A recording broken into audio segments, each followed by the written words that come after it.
Y voy a tratar de, más que dar una charla magistral, compartir algunas experiencias en relación a lo que hacemos todos los días. Y en este caso, hablar sobre metabolismo cerebral como una herramienta de neuromonitoría. Vamos a hablar de 3 cosas puntuales. Siempre que doy charlas de este tipo en relación al neurointensivo, pues hablamos de crear conciencia. Luego vamos a hablar de metabolismo cerebral, algunas generalidades. Yo sé que no es tiempo para alargarnos y vamos a terminar hablando de un caso clínico. Vemos que este es un panorama general de lo que es el trauma craneoencefálico alrededor del mundo. Sin embargo, pues cuando hablamos de Latinoamérica vemos que cambia la etiología de manera sustancial. Nosotros tenemos mucho trauma craneoencefálico en relación a accidentes de tránsito y lo vemos en nuestra práctica diaria en los hospitales especializados en trauma, pues. Sin embargo, ¿cómo es hacer cuidado neurointensivo en Sudamérica? ¿Y cuáles son las barreras que tenemos? Son importantes y siempre las nombro porque estamos en una área muy heterogénea, con países con sistemas de salud quizás un poco distintos, pero todo confluye en la falta de recursos y de inversión en salud, que a veces dificulta la práctica, sobre todo en este escenario neurocrítico.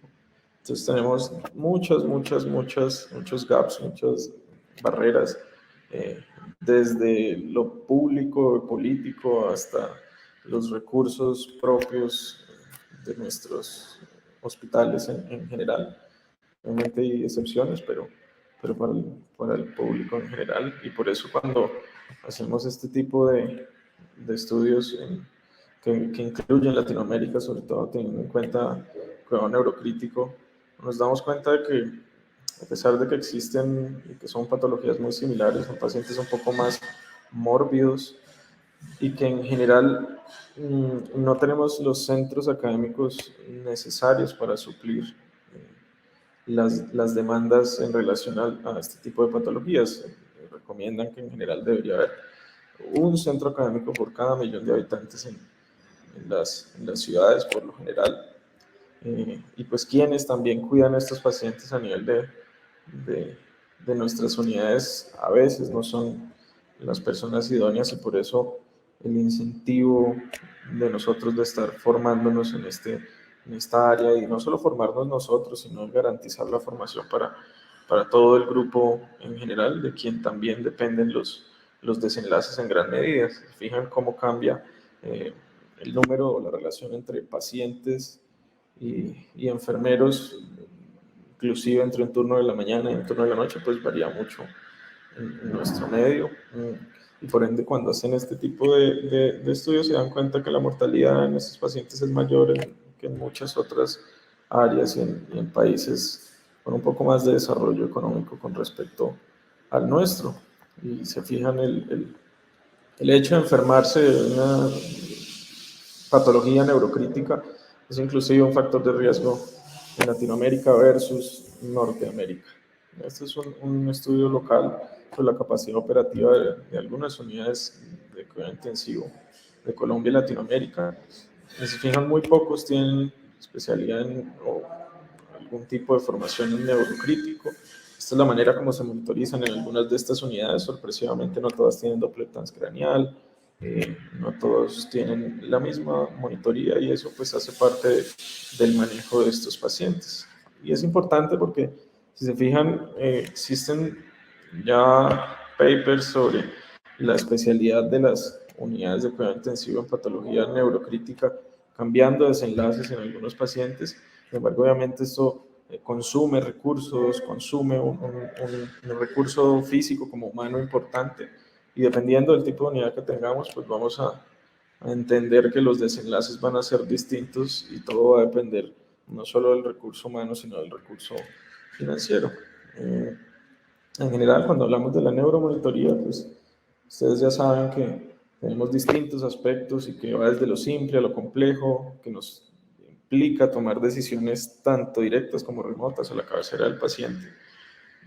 Y en este caso, pues nosotros, cuando tenemos un paciente neurocrítico, abordamos el cerebro desde diversos aspectos y de diversas ópticas para tratar de englobar y de mejorar finalmente la oxigenación cerebral y garantizar un metabolismo aceptable en estos casos. Sin embargo, como les dije, esto consume recursos, requiere tecnología, requiere entrenamiento y pues en eso tenemos que ser un poco más fuertes y líderes en nuestras regiones. Hoy vamos a hablar un poco de lo que es el metabolismo cerebral y cómo hacemos un acercamiento nosotros en nuestras unidades, porque finalmente pues todos estos elementos de monitoría terminan en tratar de hacer lo que llamamos nosotros la terapia dirigida por metas a nivel cerebral. Así como hacemos reanimación en sepsis por metas, el cerebro también se reanima. Si se fijan, cada vez salen más índices de perfusión a nivel renal para mejorar desenlaces renales. Entonces, hasta hace algunos años el cerebro era un misterio para muchos y el paciente neurológico era una receta de cocina.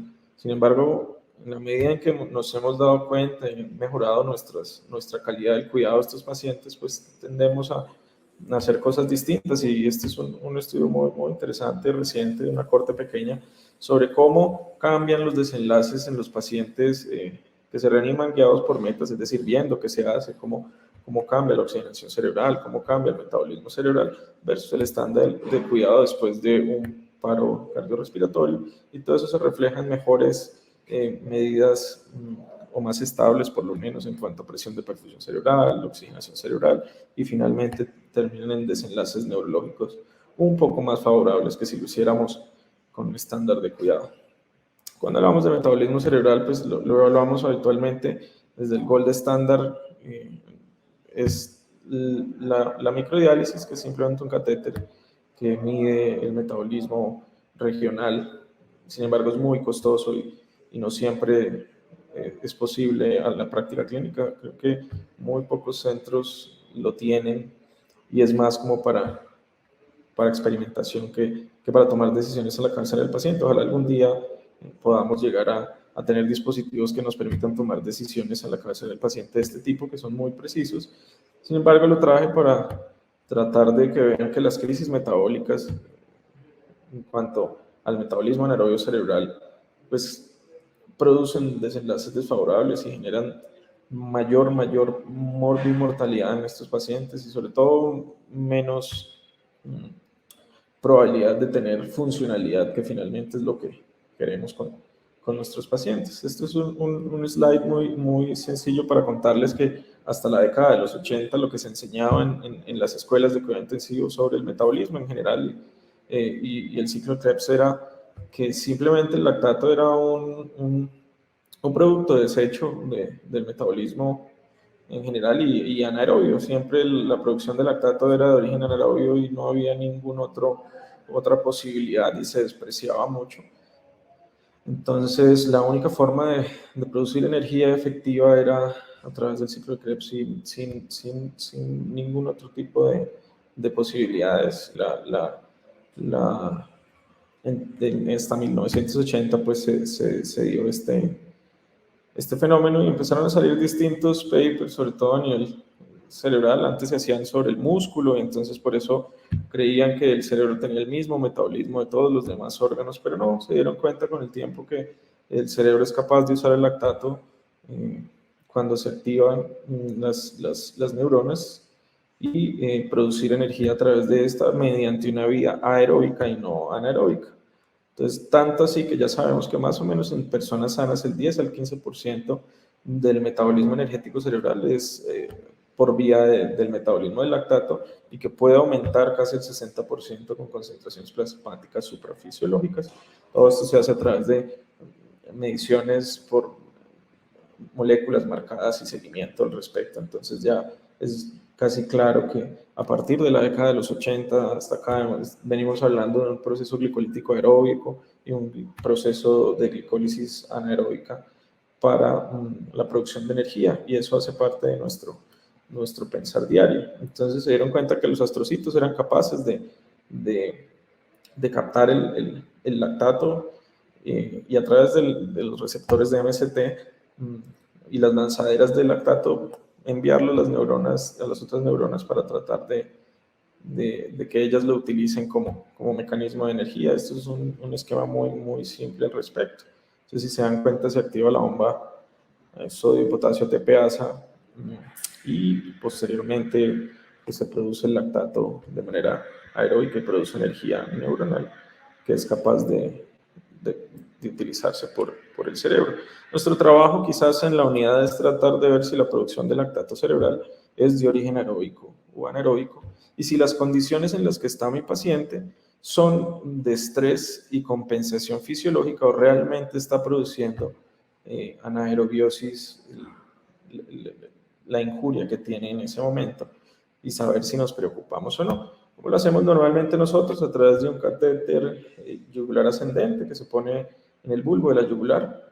Los hemos guiado por ecografía y pues siempre preguntan cómo toman la decisión para saber si es derecho, izquierdo o qué, pero pues en general el ser humano tiene una dominancia derecha del 60-65% de las personas y pues ya se han hecho distintos abordajes para tratar de escoger el lado, entonces puede ser mirando a través de una imagen cuál es el foramen más grande o a través de distintos abordajes como el Apple-Robertson, que es simplemente mirar cuál es el lado más afectado y de ese lado ponerlo, y si es global se pone el lado derecho, ¿cierto? Y bueno, pues así lo miramos y nosotros tenemos la facilidad también de ver por ultrasonido cuál de las yugulares es dominante con respecto a la otra y así escogemos básicamente el lado y en ese caso pues vamos a hacer un par de índices muy sencillos para tratar de ver cómo está el metabolismo cerebral. Entonces, en resumen de todo este repaso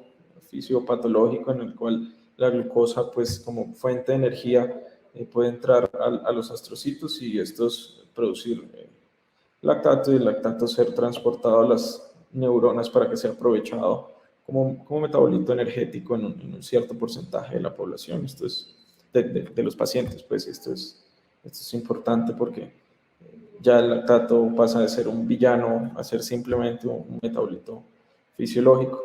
Nosotros eventualmente, gracias al profesor Carreño, que ha sido docente de todos nosotros y un gran influyente en el cuidado neurointensivo a nivel latinoamericano, pues nos heredó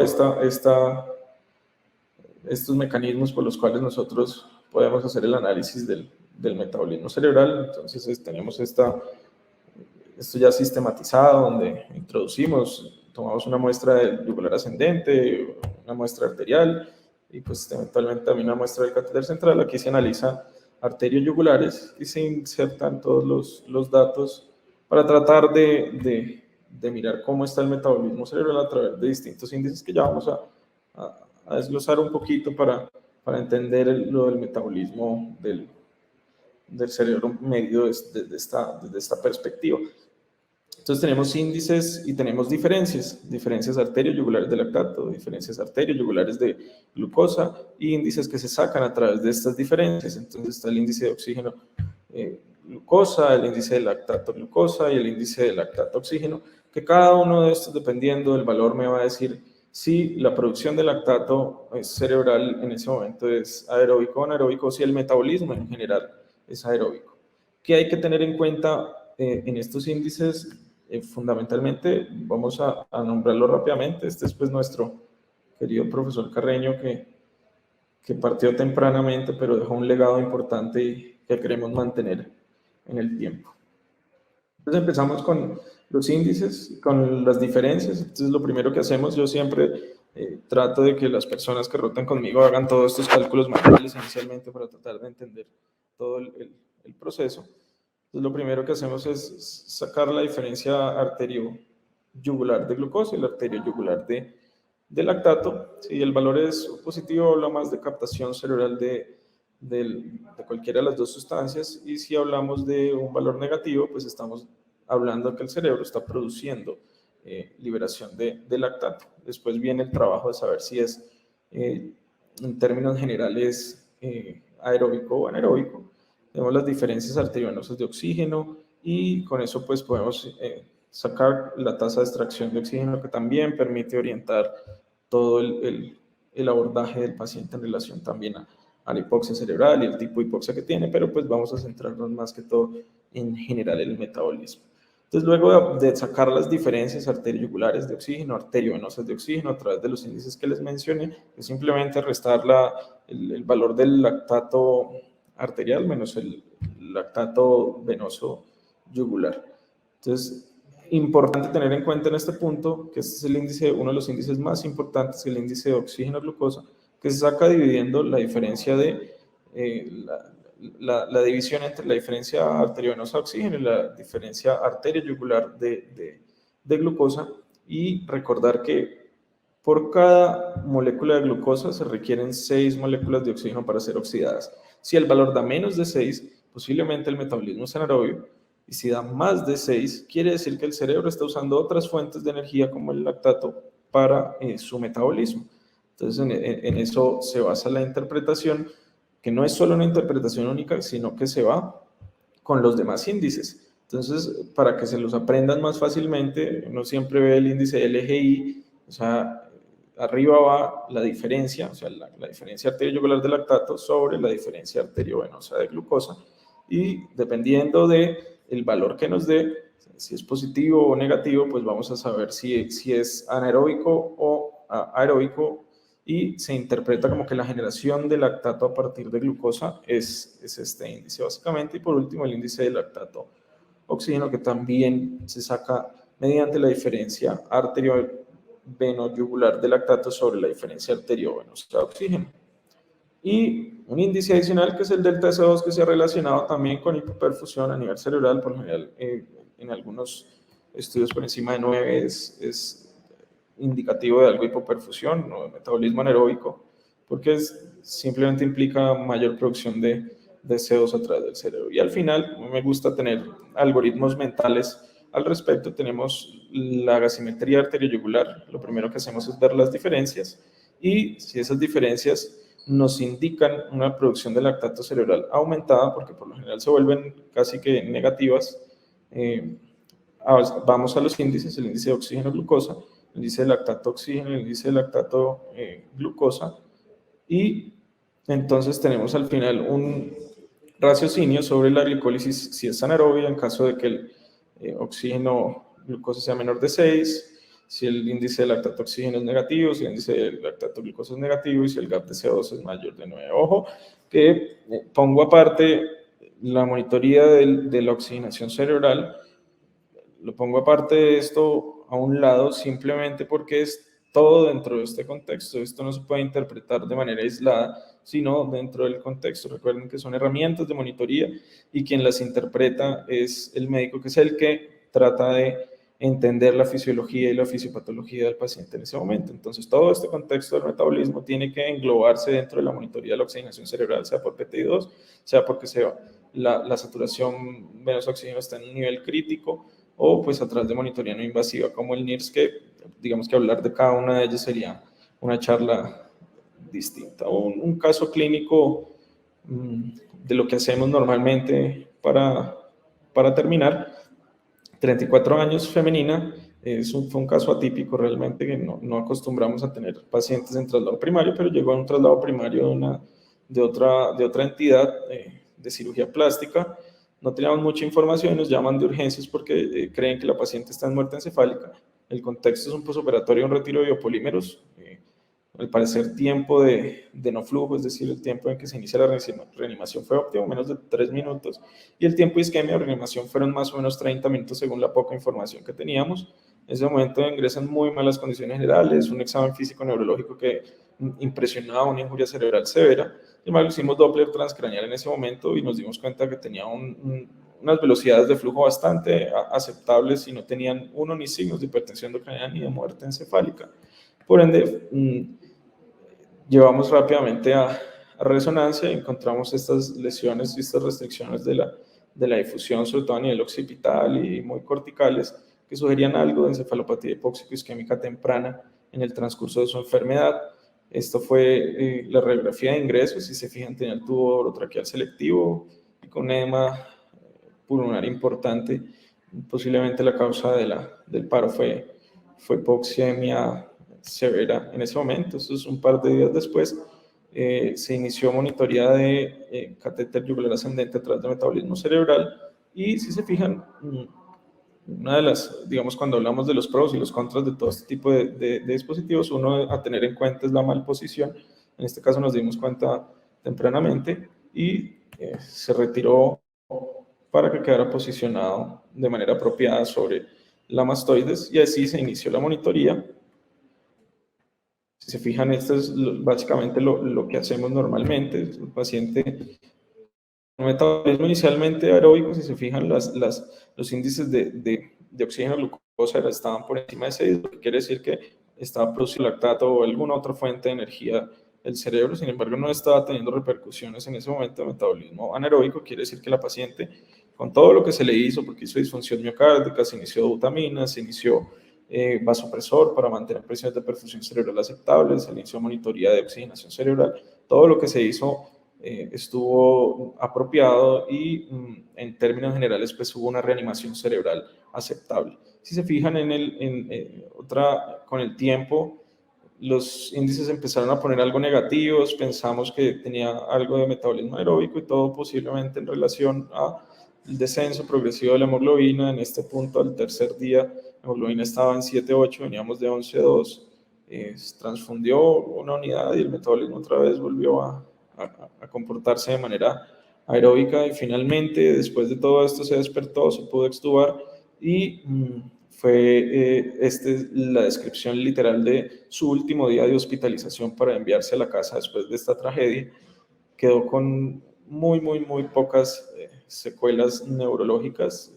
Mandamos una persona absolutamente funcional para la sociedad a su hogar, y pues esto genera bastante satisfacción. Ya para terminar en este corto espacio de tiempo, quiero contarles que el catéter yugular ascendente aún provee información importante y complementaria a la cabecera del paciente. Es costo efectivo para todos los gaps que tenemos en la neuromonitoría en el mundo. Y la interpretación obviamente sigue siendo un reto por los diversos factores que influyen dentro de la interpretación del mismo. O sea que el raciocinio fisiológico de lo que está pasando con el paciente es importante. Y pues recuerden que son solo herramientas de monitoría. Por último, y aparte de esto, pues los mejores amigos son los que trascienden a través de todos los momentos de nuestra vida. Esto es un pequeño homenaje a un gran amigo que ya no está con nosotros, y es Nico. Gracias por todo y gracias por su amistad.